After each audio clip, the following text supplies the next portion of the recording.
What's going on?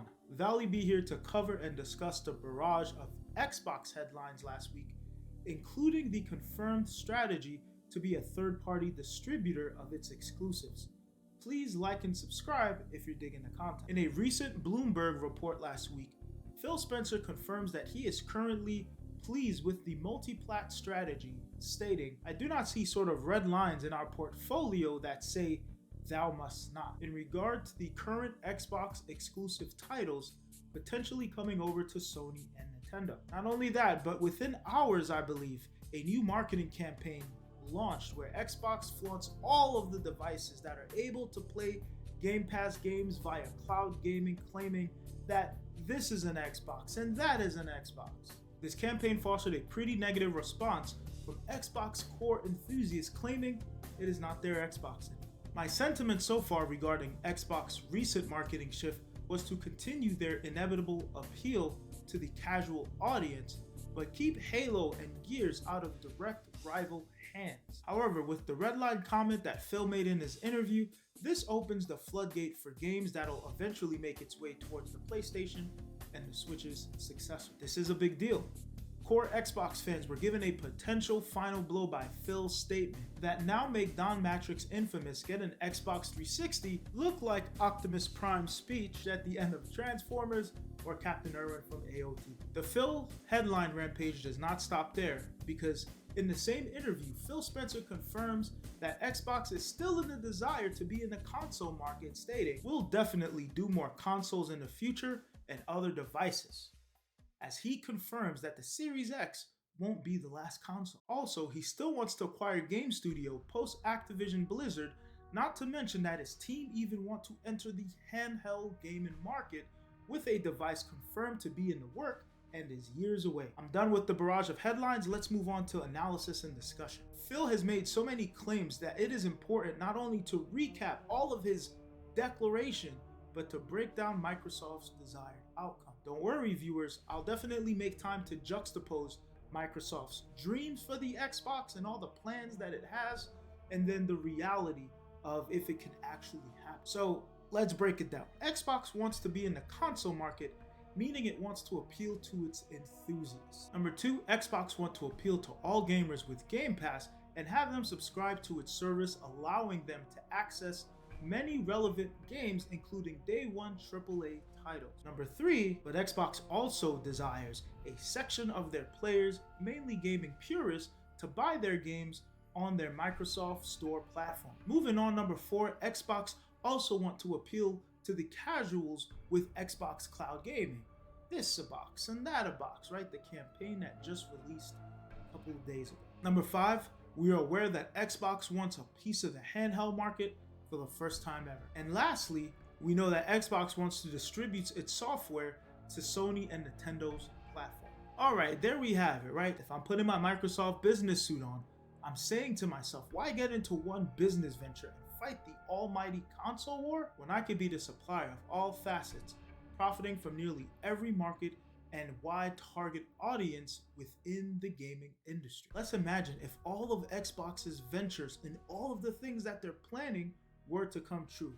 What would that look like? Let's go down the list really quick. Xbox would relive its 360 glory days and be considered the coolest console by many gaming purists who wants to purchase their games all day long. Number two, we would have casuals gaming any and everywhere on the Xbox Cloud platform and becoming a new mobile phenomenon. Number three, if their plans were to work, Game Pass would have an astronomical amount of subscribers that is locked in and anticipating its next game. Number four, could you imagine Xbox handheld being successful in the next PSP and 3DS phenomenon? Lastly, let's say Xbox games are selling like hotcakes on the PlayStation and Nintendo platforms, which would make Xbox a third-party distribution powerhouse. All in all, if everything were to go Microsoft's way, the best way I could put it is that they would be the Windows of gaming, taking over everything. Objectively speaking, this won't happen because this is also the same Microsoft who has failed their ventures on services and products such as the Windows Phone, Zune, which I had by the way, Mixer, and Microsoft Surface. Sorry Surfacers, gotta keep it real on that one. When I look at companies going into new markets and territory and have gone on to have great success, a lot of them had something in common. And you know what that is? Great reputation.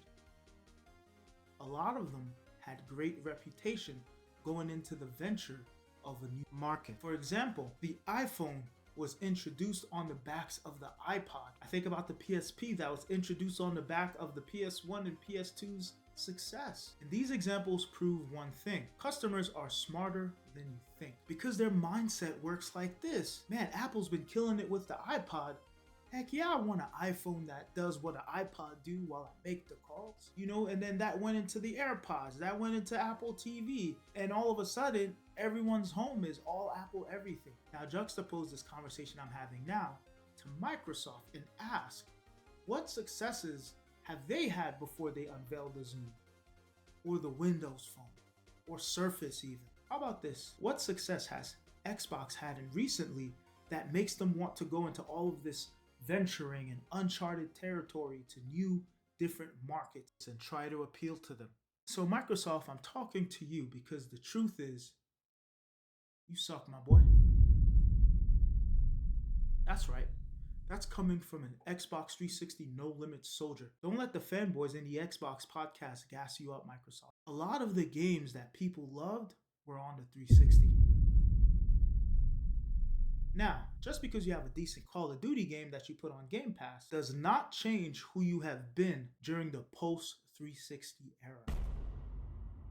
Furthermore, it does not change the awful decisions of buying and closing studios. I get the business plan. You're securing your gaming future, buying already established studio with Billy Gates' Windows money. No matter how far you go into this gaming industry, your real reputation will catch up with you. Believe it or not, I'm telling you this just so I can ultimately advise you to make some bangers. Not the games you bought, nigga. Your games that you've originated. Sorry, the color just comes out when I try to control my passion, but you know, hey, because the truth is, hashtag hot take, your success in all of this gaming industry takeover, venture, all the stuff that you're trying to say, Phil Spencer, is contingent on the success of the next Gears and Halo and perhaps Fable. Forza doesn't count because racing ain't it. Those Xbox blockbusters that I mentioned have gotten you to the dance and will carry your entire reputation moving forward. Overall, Microsoft, if you can continue delivering on your core gaming titles, your original gaming titles that brought you to the dance, gamers will have every reason to invest in your ecosystem despite how they feel of you wanting to appeal to the casual market, because they have something they could invest in. But if not, your survival in the gaming industry will continue to be contingent on acquiring game studios left and right. Whereas Sony and Nintendo, if they continue the course that they're going, and stay away from those consulting companies, they will earn the gamers' investments into their future. So I'll end on this note. Real everyday gamers have almost never led the industry astray. In fact, we dictate the future of the gaming industry. Not journalists, I'll leave it at that, not paid off individuals, and definitely not gaming companies wanting to prioritize political agenda over gameplay. We are the consumer of your products, and our voice matters too. Well, that's all I have for you today. I hope you guys enjoyed my coverage and my analysis. Please like and subscribe and share the content and help me fight the algorithm. See you in the next video.